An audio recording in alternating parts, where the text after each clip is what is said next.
The wind tore through the Appalachian ridges like a living thing, howling down the slopes and rattling the bare limbs of oak and hickory. Ezekiel Boone, Zeke to those who still dared speak his name, stood motionless in the darkness, his breath clouding like smoke in the frozen night air. The forest pressed close around him, black and endless, every sound sharpened to a blade's edge. Somewhere ahead, beyond the rocks and shadowed trees, came a sound that chilled him deeper than any winter storm. It wasn't the clean snap of a branch or the distant cry of a wolf. It was weaker, broken, an animal sound, ragged with pain. His massive hands tightened on the long hunting knife at his belt as his heart pounded against his ribs. Something, or someone, was suffering, and it carried a note of cruelty Zeke knew all too well. Hope you enjoyed this story. Leave a like and share your thoughts in the comments. We'd love to hear where you're watching from. Now let's continue with the story. Zeke shifted his weight, the old leather of his boots creaking against the frost-crusted ground. He had hunted these mountains since before the war, and he knew the difference between a cry of hunger and a cry of despair. This one belonged to the second. The trail was treacherous, the slopes scattered with loose shale that slid under his weight. But Zeke moved with the steady strength of a man who had long ago traded comfort for survival. His shoulders were broad enough to carry timber, his beard thick and wild across a face marked by wind, war, and solitude. To most who caught a glimpse of him in town, on the rare occasion he descended into the valley, he looked less like a man and more like some relic carved from the rock itself. Tonight, he followed that sound. Through brambles and down a shallow ravine, the cry sharpened. It was short, gasping, almost pleading. He stopped beside a tangle of fallen branches, his knife drawn, eyes scanning the dark. That was when he saw it. Beneath the twisted roots of a storm-felled oak, half hidden by brush and snow, lay a dog. Not a wolf, not the kind of half-wild mongrel that roamed the ridges, but a coonhound. Ribs jutting like broken fence slats, ears ragged and torn. Iron chains bound its legs so tight the flesh was rubbed raw and bloody.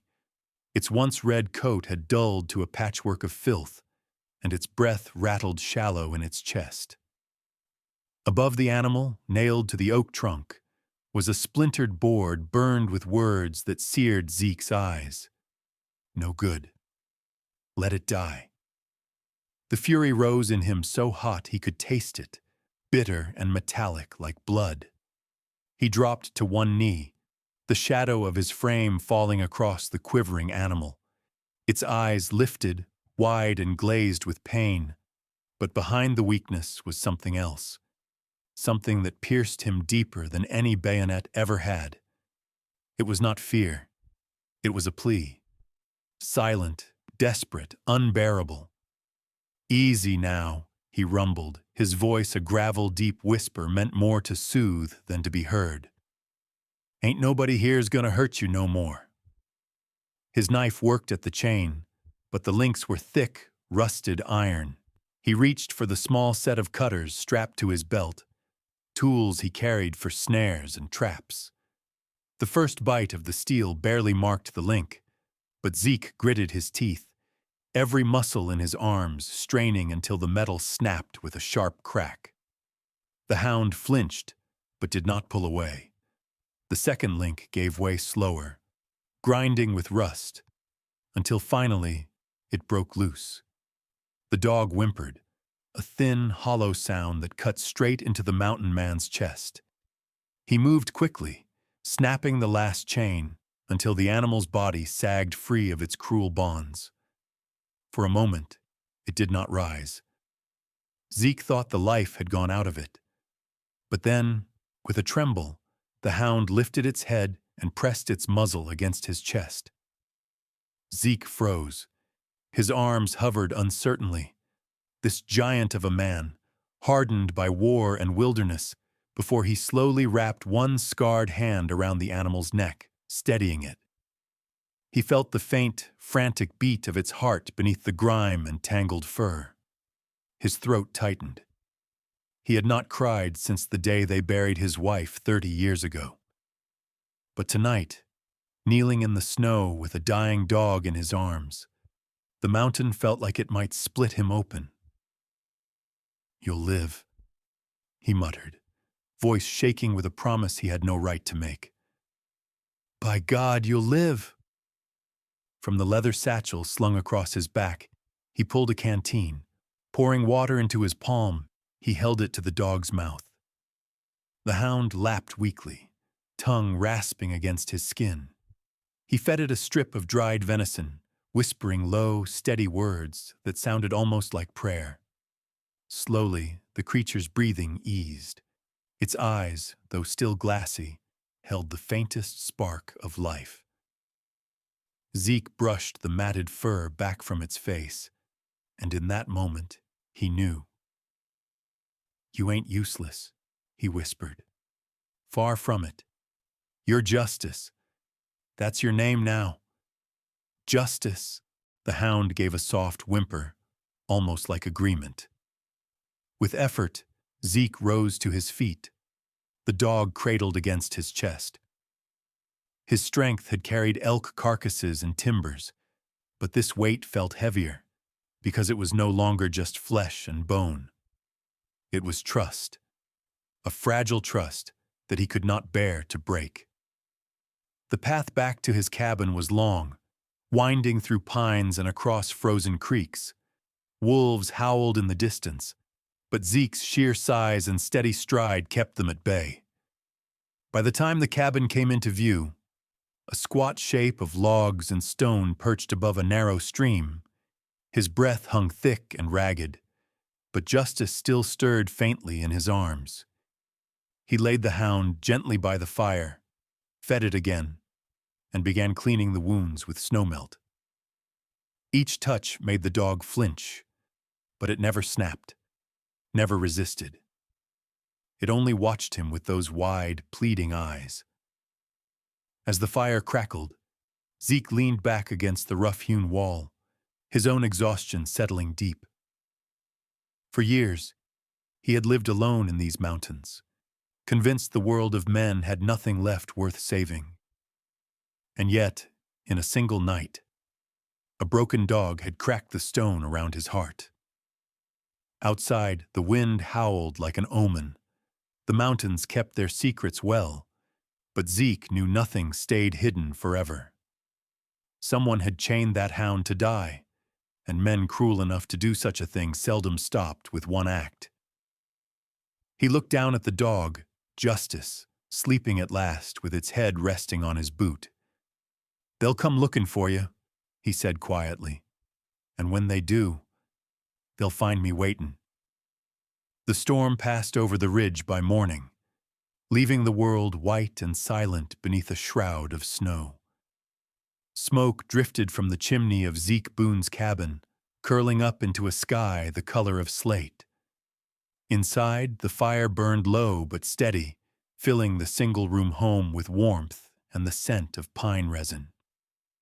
Justice lay stretched on a blanket close to the hearth, his body trembling less now, his breaths slow but even. The chains were gone, though angry red welts still scarred his legs where the iron had bitten deep. Zeke crouched beside him, dipping a rag into a basin of melted snow, wringing it out with hands scarred and strong. He wiped carefully at the wounds, muttering under his breath in that low rumble the hound seemed to understand. "Don't you quit on me, boy. Not after what you been through. You hear me? You got a name now. And a name means livin'." The dog's eyes fluttered open, amber and soft, catching the firelight. He gave a faint wag of his tail against the blanket, the sound barely audible but enough to bring a tightness to Zeke's throat. The old mountain man drew in a slow breath, blinking away the sting in his eyes. For years, The cabin had been nothing more than a shelter, a place where he ate, slept, and endured the seasons. Now, with the hound stretched out on the floor, the room felt different. Alive. The silence that had once been a punishment felt almost like companionship. As the day wore on, Zeke busied himself with chores, his movements deliberate but quiet. He split kindling in the yard, snow crunching beneath his boots, every swing of the axe echoing against the hollow stillness of the mountain. Each time he returned inside, he checked on the dog. Justice drank water from a bowl, though he was too weak yet to eat more than a few scraps of venison.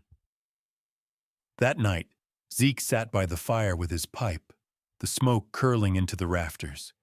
He spoke aloud, though no one but the hound could hear. "Ain't much up here for company," he said, his voice deep and thoughtful. "Been that way a long time. Truth is, I figured it'd stay that way till I went to the grave. But you, well, maybe you're the Lord's way of reminding me the world ain't done with me yet."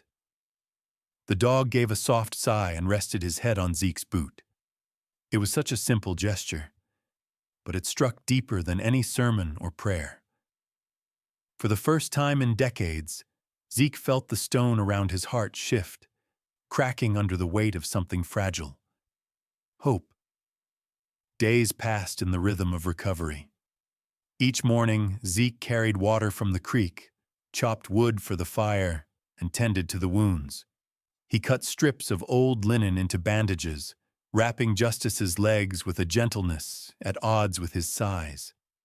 When infection threatened, he boiled herbs he had gathered in summer, comfrey, yarrow, and pine pitch, pressing the poultices against the wounds while murmuring in that steady voice. The hound grew stronger by inches. By the fourth day, he managed to stand, legs shaky but determined. Zeke watched in silence as Justice limped a few steps across the cabin, turned awkwardly, and returned to his blanket. The pride that swelled in Zeke's chest was sharper than he expected. He found himself grinning, a rare, rough expression that felt strange on his weathered face. "You got fight in you yet," he said, kneeling to ruffle the dog's ears. "Fight enough to shame the men that left you out there." The mention of those men darkened his tone, but he forced the bitterness down. There would be time for reckoning later. For now, there was only healing. One evening, as the snow fell heavy outside, Zeke dozed in his chair by the fire. A sound stirred him awake. Not the crackle of wood, but a muffled bark. His eyes opened to see Justice standing at the door, tail stiff, ears pricked toward the dark forest beyond. Zeke's hand went instinctively to the rifle resting by his chair. "What is it, boy?" The hound gave another sharp bark, then limped back to Zeke, pressing close as though seeking reassurance. Something, or someone, was out there. The mountain was not kind to the weak, and men who chained a dog to die rarely let their deeds end in silence. Zeke rose, easing the door open. The night was black, the snow still falling in thick sheets. Beyond the yard, shadows shifted in the trees. His heart thudded heavy. For a long moment, he stood with rifle ready, but the forest gave nothing more than the sigh of wind. He closed the door, barring it tight. Justice circled once, then lay back down, though his eyes never left the flames. Zeke sat again, pipe untouched, thoughts heavy as stone. "They know you're gone," he muttered. "And if they know, they'll come looking." That fear did not lessen in the days that followed. Though Justice grew stronger, a shadow lingered. Zeke carried his rifle more often, checking snares with eyes sharp for more than just game. The silence of the ridge no longer felt empty. It felt watchful. Yet amid the unease, life continued. Justice followed Zeke on short walks to the creek, his limp pronounced but not crippling. The bond between them deepened with each step. Zeke spoke less of survival and more of memory, of his wife Mary, buried long before her time, of the war that had left him with scars no eye could see, of the years spent alone in these hills, punishing himself for living when others had not. The hound listened in the only way he knew, with steady eyes and quiet loyalty, and in that listening, Zeke felt less alone. By the end of the second week, the snow had hardened into ice crusts on the ridge. Zeke was outside splitting logs when the sound of hooves drifted up the mountain trail. He froze, axe poised mid-swing, every muscle tightening. The horsemen came slowly into view. 3 figures, their outlines blurred by frost and distance. The lead rider wore a coat finer than any mountain man would carry, its dark wool catching the pale light of winter sun. His posture was proud, arrogant, and when he pulled up before Zeke's cabin, his smile was cruel. Behind him, 2 men sat their saddles with easy menace, hands resting near the holsters at their hips. Zeke planted the axe deep into the chopping block, straightening to his full height. His voice rumbled low, steady as the ground beneath their horses' hooves. "You rode a long way up the ridge," he said. "Best tell me why." The man tipped his hat, eyes sharp as a hawk's. "Name's Silas Crowder," he said, "and I hear tell you got something of mine." Inside the cabin, Justice gave a low growl. The mountain wind cut cold between them, carrying the weight of trouble that had finally arrived. The snow on the ridge glittered in pale light as Silas Crowder dismounted, his boots sinking into the icy ground with a deliberate crunch. He moved with the confidence of a man who had never once been denied, his polished coat hanging heavy with wealth and arrogance. Behind him, the 2 riders stayed astride, silent but watchful, their hands never straying far from their pistols. Zeke Boone stood steady by the chopping block, his frame towering, shoulders squared, axe planted deep into the wood like a warning stake. His beard bristled in the cold air, and his eyes, dark, steady, unblinking, fixed on the intruder. "You saying something up here belongs to you?" Zeke's voice rolled like thunder across the frozen yard.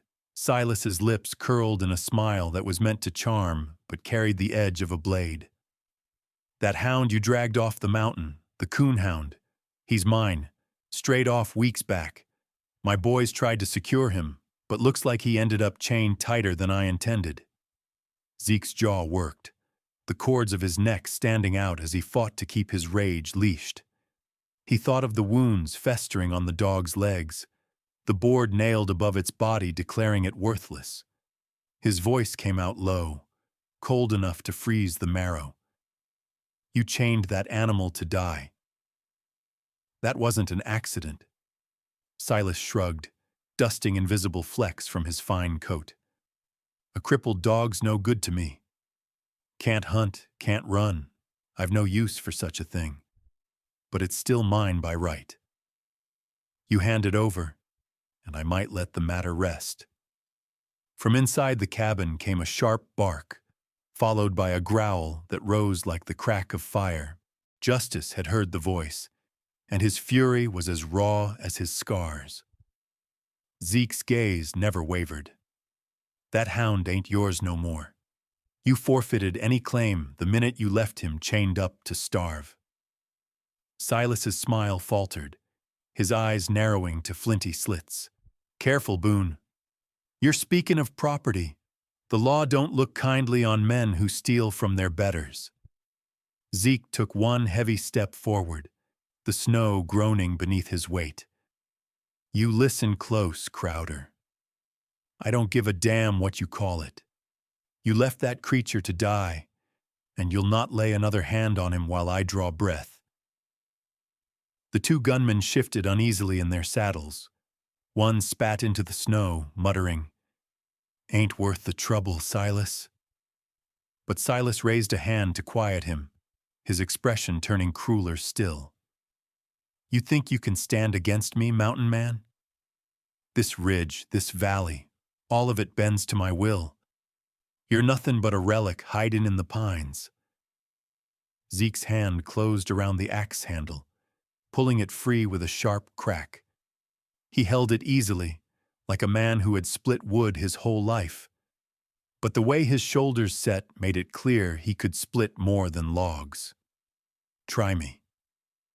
The tension hung thick in the frozen air. Even the horses shifted nervously, their breath pluming white. Then, from within the cabin, Justice's bark cut through the silence like a shot. The hound forced his way to the door, limping, still weak but ablaze with fury. His eyes locked on Silas, ears back, teeth bared in defiance. The sound that tore from his throat was more than a bark. It was a challenge. Silas's horse reared, startled by the sudden noise, forcing its master back a step. Silas yanked the reins, cursing, his face twisting with humiliation as he fought to regain control. For a heartbeat, the proud rancher looked less like a king and more like a man outmatched. Zeke seized the moment, stepping forward until he loomed close enough that Silas could smell the smoke and sweat on his skin. Best ride back down that trail before I decide you don't belong on this mountain. For a long moment, the two men locked eyes. Silas's sneer wavered, but pride forced him to mask it with a laugh that sounded sharp and brittle. This ain't over, Boone. That mutt's mine, and I'll have him back. One way or another, he swung into his saddle with a jerk, face burning red with humiliation. The gunmen wheeled their horses reluctantly, casting wary glances back at the mountain man who stood unflinching in the snow. As they disappeared into the trees, Zeke lowered the axe but did not relax his grip. His heart still pounded, but his face was carved from stone. Justice limped forward, pressing against his leg. The hound's growl faded, replaced by a whimper, but his eyes never left the path where Silas had vanished. Zeke knelt, one hand burying itself in the dog's coarse fur. You showed him, boy, he said quietly. Showed him you ain't afraid no more. But inside, the mountain man's thoughts were darker.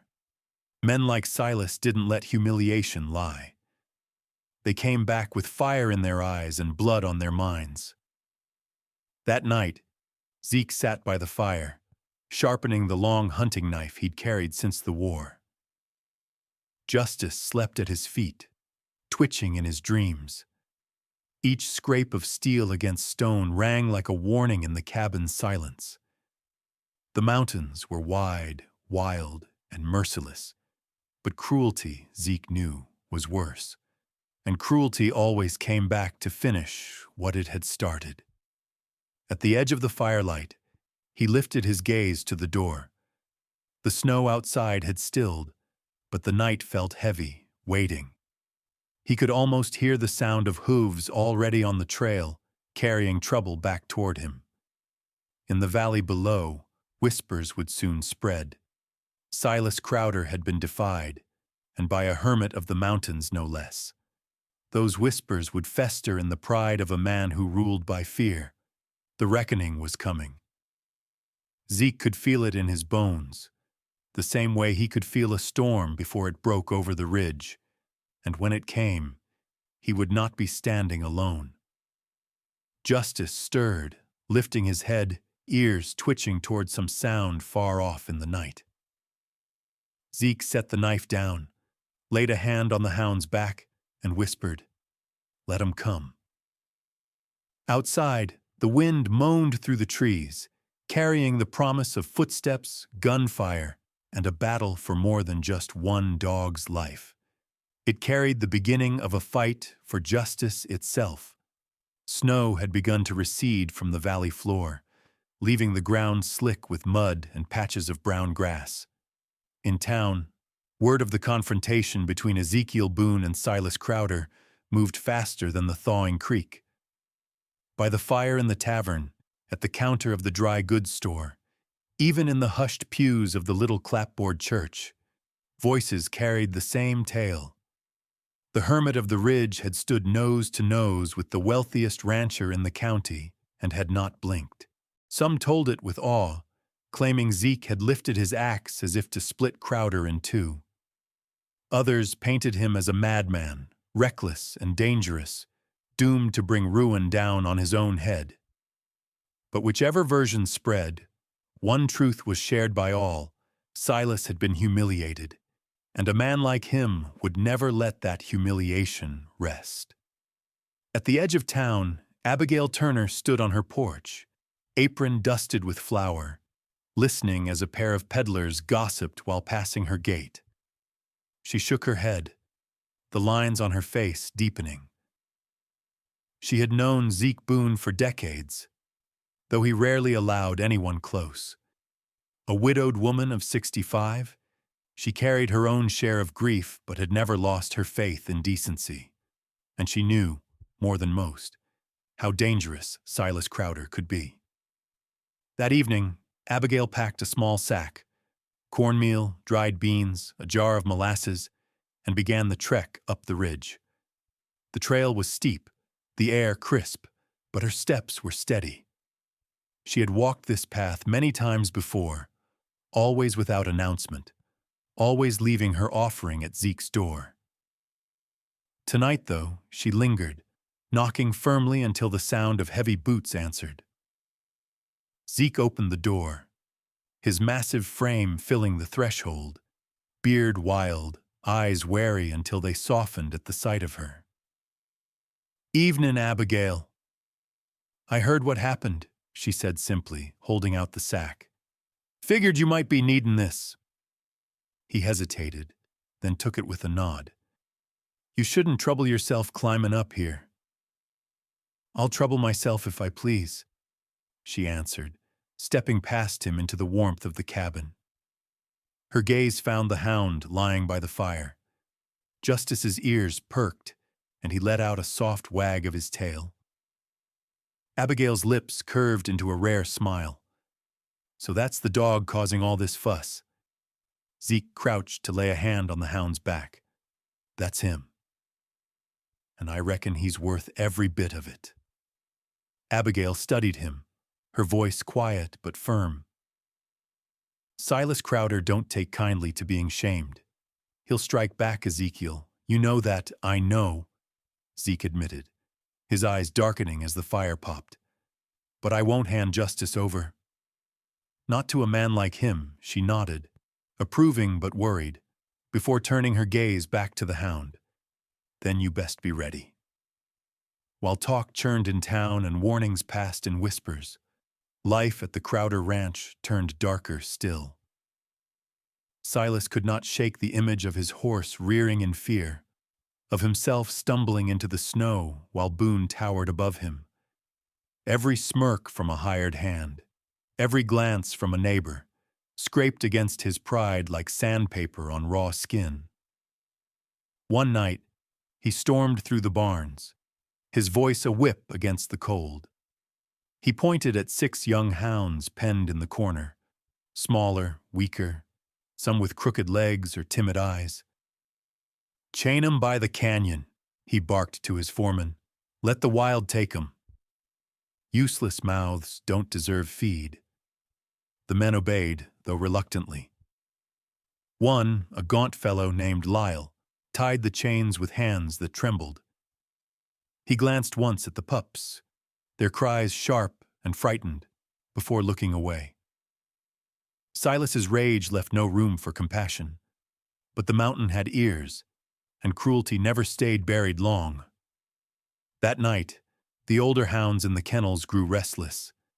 They barked and clawed at their pens until their throats were raw.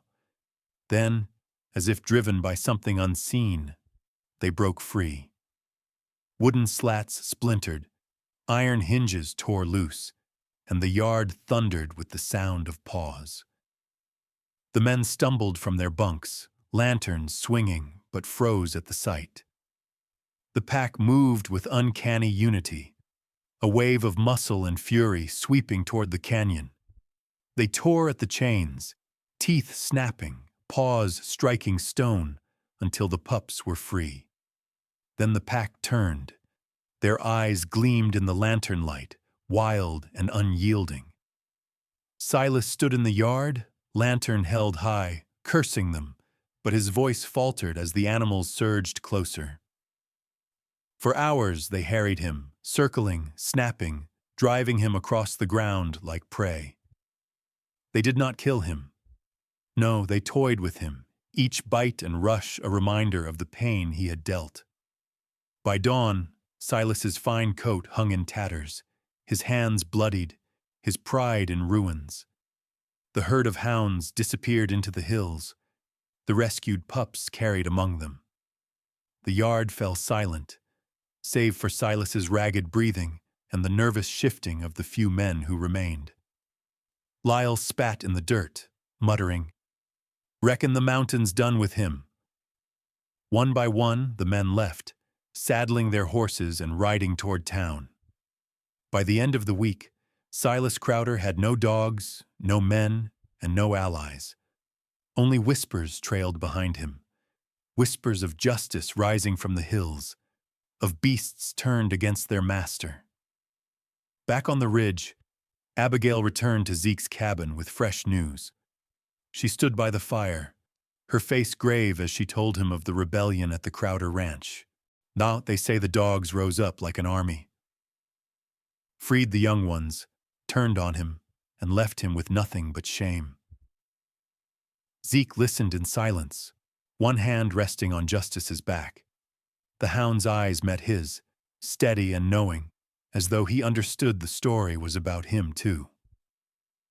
Abigail lowered her voice. Men in town are calling it judgment. Some say it's spirits in the hills, settling scores. But I say Silas won't rest. A man stripped bare like that, he'll come hunting for someone to blame. And I reckon that someone is you. Zeke nodded, his face carved in shadow. Then let him come. I won't run. Not from him, not from any man, but as he spoke, the fire cracked sharply, sending sparks into the air. Justice flinched, then leaned against him, his body warm and solid. Zeke laid a hand on the hound's neck, feeling the pulse of life steady beneath the fur. He knew Abigail was right. Silas would come again, and the next time he would not come with pride alone. He would come with vengeance, and the mountain would not stay quiet forever. The days after the rebellion of the hounds were strangely quiet. The ridge lay wrapped in mist, the forest still except for the crack of branches under snow and the distant rush of the creek. Zeke Boone kept his rifle closer at hand, checking the stable and yard more often than usual. Justice had grown stronger, his limp still present but no longer crippling, and he followed Zeke everywhere now, head high, tail stiff, as though he had chosen his place as both companion and guardian. Abigail visited often, her sharp eyes missing little. "That quiet won't last," she warned one evening, standing on Zeke's porch with her rifle leaned against the railing. "A man like Silas Crowder don't swallow shame easy. He'll be back, Ezekiel." Mark me, Zeke only nodded, his broad shoulders casting a long shadow in the firelight spilling from the cabin. "Then I'll be ready." Her words proved true sooner than he expected. On the fourth morning, while the sky was still pale and streaked with thin clouds, the sound of hooves came up the trail. Zeke heard it first from the woodpile, where his axe hung mid-swing in his hands. Justice lifted his head from the ground, ears pricked, a low growl rumbling in his chest. Through the pines came 3 riders. Silas Crowder led them, his fine coat replaced now by one worn and dirt-stained, but his posture no less proud. Behind him rode 2 lean men with pistols strapped low. the kind of guns for hire who lived on cruelty and coin. Silas reined his horse hard when he reached the yard, glaring down at Zeke as if the weeks of humiliation could be burned away by sheer force of hatred. "Boone," he spat, "I told you this wasn't finished." Zeke set the axe into the chopping block, straightened to his full height, and let his voice roll like distant thunder. "You rode a long way up this ridge to prove what I already know. You're a man who can't let go of his pride." The rancher's lip curled. "That hound is mine. You've had your fun playing savior, but the law's clear. I don't take him today. I'll take him with the sheriff tomorrow. One way or another, that animal belongs to me from the cabin door." Justice pushed forward, limping but fierce. He let out a sharp bark, head lifted, eyes blazing. The hired guns shifted nervously in their saddles, one muttering, "That dog don't look half dead to me." Silas's sneer deepened. "Don't matter if he lives or dies. He's mine to decide, not yours." Zeke's hand closed on the haft of his axe. His voice was low, steady, but carried the weight of stone. "You won't lay a finger on him, Crowder." "Not while I breathe," the tension stretched tight as wire. Then Silas raised his hand in a signal. The hired men reached for their pistols. Before the iron cleared the holsters, a sharp crack split the air. On the porch stood Abigail Turner, her silver hair catching the pale light, rifle braced against her shoulder.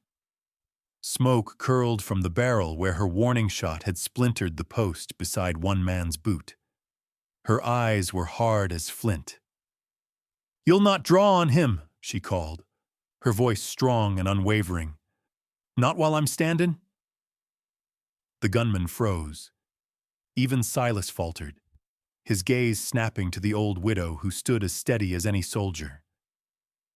Zeke seized the moment, his own rifle now in his hands, barrel gleaming.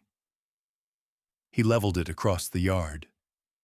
"You brought backup, Crowder." "But so did I." For a long moment, silence reigned.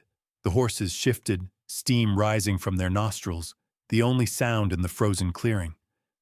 Then, from beside Zeke, Justice lunged forward with a suddenness that startled even the seasoned gunslingers. The hound's bark rang out, sharp and defiant, and he limped straight toward Silas's horse. The stallion panicked, rearing high, hooves slicing the air. Silas lost his seat and crashed into the dirt, cursing, his pride stripped away a second time. His hired guns didn't move, their eyes darting between Abigail's rifle and Zeke's steady aim. Justice planted himself in front of Zeke, chest heaving, ears back, his fury fixed on the man who had once left him for dead. For a moment, even Zeke felt the weight of that defiance, as though the hound had grown larger than flesh and bone, become something symbolic, something unbreakable. Silas scrambled to his feet, face streaked with dirt, humiliation burning brighter than any wound. "You think you've won, Boone?" he shouted hoarsely. "This is just the beginning. You've crossed me, and nobody crosses Silas Crowder without paying for it." Zeke's voice dropped, quiet but unshakable. "Not while I draw breath." Abigail stepped down from the porch, her rifle never wavering. "You'd best ride on, Silas. This mountain don't take kindly to cruelty, and neither do we." The gunmen glanced at one another. Neither reached for their pistols. Slowly, reluctantly, they helped Silas back into his saddle. His face was twisted with rage, his hands trembling on the reins. "This isn't over," he hissed, his words thin and bitter as frost. "I'll see that dog back in my hands.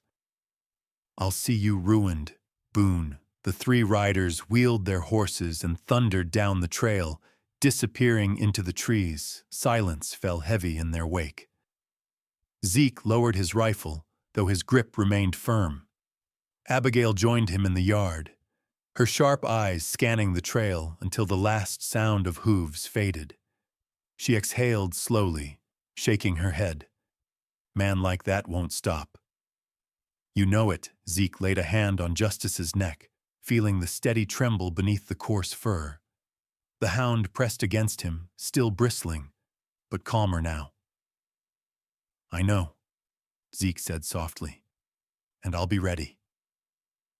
Abigail studied him a moment longer, her expression softening. You've taken on more than a dog, Ezekiel. You've taken on a fight with the devil himself. Zeke's gaze lingered on the trees, where the riders had vanished into the valley shadows. His voice was low, steady as the ridge itself. Then the devil picked the wrong mountain. That night, a storm gathered over the peaks, thunder rolling like distant drums. Zeke sat by the fire, sharpening his knife. Justice curled at his feet, Abigail dozing in the chair opposite. Outside, the wind howled, carrying with it the promise of vengeance. And Zeke knew, with the certainty of a man who had survived both war and wilderness, that the next time Silas Crowder came, he would not bring threats. He would bring blood. The storm that rolled across the ridge lingered for days, snow falling heavy, winds battering the cabin walls until the logs creaked and groaned. Ezekiel Boone tended to his chores with the same steady rhythm, but his eyes were never far from the trail winding up from the valley. Each morning he stepped onto the porch, rifle across his arm, scanning the dark line of pines. Justice padded at his side, limping but stronger with each passing day, his head lifted as if he too expected what was coming. But Silas Crowder did not come with riders this time. Instead, on the 5th day, Zeke heard a sound that was neither hoofbeats nor gunfire. It was a broken cry, carried faintly on the wind, raw and human. He froze, the axe in his hand hanging limp as the sound came again, closer, hoarse, desperate. Justice barked once, uncertain, then whined, pressing against Zeke's leg. From the tree line staggered a figure. At first, Zeke thought it a drunk or a drifter, but as the man stumbled into the clearing, recognition hit hard. Silas Crowder. Gone was the proud rancher draped in wealth. His coat was torn to rags, boots split and caked with mud. His face was gaunt, streaked with dried blood and grime. He collapsed halfway across the yard, coughing, hands outstretched as though he had crawled the last mile. "Help me," Silas rasped, his voice raw. "For God's sake, Boone, help me." Zeke didn't move at first. His rifle rested heavy in his grip, barrel pointed toward the man who had sworn vengeance. Justice stood rigid beside him, tail stiff, a growl rumbling deep. "What happened to you?" Zeke asked finally, his voice low and steady. Silas lifted his head, eyes wild. "The dogs," he whispered. "All of them. They came for me, drove me out of my own land. Not to kill, no, to make me feel what they felt. Chained, hunted, helpless." His voice cracked, a shudder racking his frame. "I thought I was master, but I was nothing. Just prey." Behind Zeke, the cabin door creaked open. Abigail Turner stepped into the cold, her rifle balanced in her thin hands. She stared at the broken man in the snow, her face hard. "Sounds like justice to me," she said flatly. Silas pressed his palms into the dirt, shaking his head. It was more than justice. It was the hand of God himself. They left me alive, but not whole. My men are gone, my ranch empty. The town spits when I pass. I've got nowhere. Nowhere but here. His gaze flicked to Zeke. Desperate. I came because I don't know where else to go. A sound broke the moment. Justice stepped forward, limping into the yard. his eyes locked on the man who had left him chained to die. The air held still, every breath suspended as the hound approached. Zeke tensed, ready for rage, for attack. But Justice did not snap, did not lunge. Instead, he lowered his head, pressed his muzzle gently against Silas's brow, and lingered there. Silas's body shook as though that simple touch shattered him. Tears spilled down his dirt-streaked cheeks. "Why?" he whispered, voice ragged. "Why would you forgive me after what I did?" Zeke lowered the rifle, his eyes heavy with something deeper than anger. "Because he's what you ain't, Crowder. He's noble. He knows vengeance don't heal wounds." Mercy does. Abigail's jaw tightened. She lowered her rifle a fraction, but did not soften her gaze. "Maybe that dog sees something in you worth saving." "I don't." Silas collapsed fully into the snow, sobbing like a child. "I've lost it all. My men, my dogs, my home. Not even my pride remains. I've got nothing." He looked up at Zeke with eyes hollow and raw. "Give me a chance. Please. A chance to be better than I was. I'll work. I'll do anything. Just don't send me away." The mountain man said nothing for a long time. His life had been built on silence, but this silence was heavier than stone. He looked to Justice, the hound who stood steady, forgiving, offering grace where no man would. In that gaze, Zeke felt the decision settle. "You want a chance?" His voice was iron, deep as the ridge beneath them. "Then you'll earn it. You'll work this mountain like it's your penance. You'll care for the animals you once scorned, and you'll answer to the ridge every day you draw breath. Fail that, and you're gone." Silas nodded furiously, tears streaking his face. "Yes, I'll do it. I swear it." Abigail shook her head, her voice cutting sharp. "You're a better man than me, Ezekiel. I'd have sent him down the trail to rot." Zeke looked once more at Justice, who pressed against his side, calm and steady. "It ain't me," he said quietly. "It's him. Justice is the one giving him a second chance. I'm just following his lead." That night, Silas lay on a cot inside the cabin, too weak to stand. Abigail sat near the fire, watchful and grim, while Zeke tended the hound's wounds one last time. Outside, snow fell soft, muffling the world in silence. For the first time in years, Zeke felt something stir inside him that wasn't bitterness or rage. It was fragile, uncertain, but it was there. A sliver of hope. Still, as the storm battered the roof, he knew this wasn't the end. Forgiveness was a gift, but redemption was labor. And the days ahead would test not only Silas Crowder's soul, but the strength of the mountain itself. Zeke's hand rested on Justice's back, the hound asleep beside the fire, breath steady. His gaze lifted to the window, to the snow sweeping across the ridge. The mountain had taken much from him in his years, but tonight it had given him something rare, a reason to believe change was possible. "Maybe," he murmured into the fire's glow, "maybe we ain't lost yet." Justice stirred in his sleep, tail thumping softly against the floor. Silas turned restlessly on the cot, caught between dreams and regret. And Zeke Boone sat watching the flames, knowing the mountain would test them all again before long. For now, though, in the heart of winter, a battered rancher, a scarred hound, and a weary mountain man shared one fragile thing beneath the storm's howl: mercy.